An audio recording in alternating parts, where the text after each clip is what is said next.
फडणवीसांना कोणी चकार शब्द बोलायचा नाही, अजिबात गृहमंत्र्यांना प्रश्न विचारायचे नाही. राजकारण करता? गृहमंत्र्यांना प्रश्न विचारणं म्हणजे राजकारण असतं. गृहमंत्र्यांना कुणीही प्रश्न विचारायचे नसतात. एक वेळ ब्रह्मदेव चुकेल, पण गृहमंत्री अजिबात चुकू शकत नाहीत. अहो, गृहमंत्री म्हणजे कोण? गृहमंत्र्यांच्या बद्दल अशा पद्धतीने बोलणं म्हणजे राजकारण करणं आहे, घोर महापाप आहे.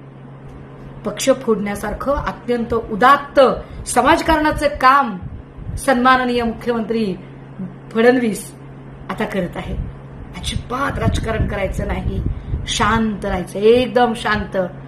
आमच्या उमलण्याआधी कित्येक कळ्या त्यांनी कुस्करून टाकल्या तरी, चिरडून मारल्या तरी, हत्या झाल्या तरी, दिवसा ढवळ्या रस्त्यावर माणसं भुसकली तरी अजिबात राजकारण करू नका, प्रश्न विचारू नका. कारण ते जाहिरातीसारख्या पवित्र कार्यामध्ये बिझी आहे.